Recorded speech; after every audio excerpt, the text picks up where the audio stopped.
సోనియాకి వాళ్ళిద్దరికి మధ్య మొత్తం ముగ్గురికి మధ్య లవ్ స్టోరీ, ఒక ట్రయాంగిల్ లవ్ స్టోరీ కాదులే కానీ వాళ్ళు మొత్తం ఫ్యామిలీ సెటప్. అది పెద్దోడు చిన్నోడు మధ్యలో ఏందో మరి నాకు అర్థం కావట్లేదు, వింతగా ఉంది. ఒక విధంగా బయటకు వచ్చినది కొంచెం ఆనందంగా ఉంది. పృథ్వీ చెప్పాను కదా, కొంచెం 2-3 ఇంటర్వ్యూలో చెప్పా, యాంగ్రీ బర్డ్, మనడు కోపం ఎక్కువ, అదే కోపం చూపిస్తున్నాడు ఇప్పుడు.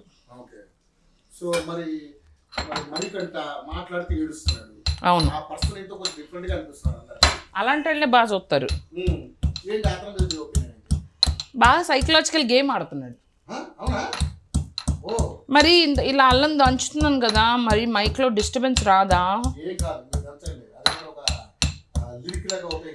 దంచవే బేబక్క దంచు, బాగా దంచు బేబక్క, దంచు దంచు బాగా దంచు, దంచు దంచు బాగా దంచు. ఎంత దంచినా అల్లం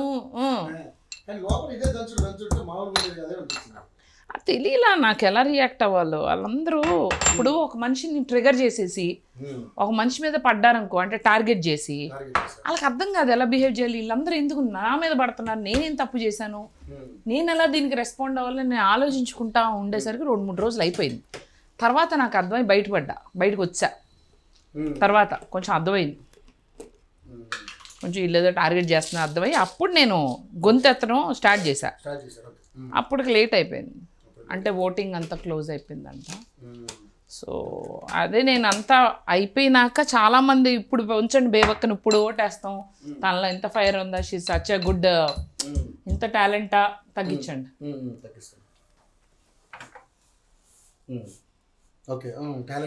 ఇంత టాలెంట్, అయ్యో ఇలాంటి పర్సన్ మేము పంపించేసిందని చాలామంది లేడీస్ కానీ వీళ్ళు ఇప్పుడు రెస్పాండ్ అవుతున్నారు. కానీ ఇంకా టూ లేట్ అయిపోయింది కదా. ఇంకా పర్లేదులేండి, మనకి ఎంత ప్రాప్తమో రవి బ్రో, ఎంత ప్రాప్తం అంతే. ఒక దోశ ప్రాప్తం నీకు ఒకటే, రెండోది కావాలనుకున్నా రాదు. ఆకలేసిన అడిగితేనే పెడతా, ఇంటర్వ్యూ తర్వాత పెడతా. నిజంగా అనుకుంటే ఇప్పుడు నిజంగా ఎలిమినేషన్ ఒక హఠాత్ పరిణామం అనుకో. అవును అవును. ఓకే.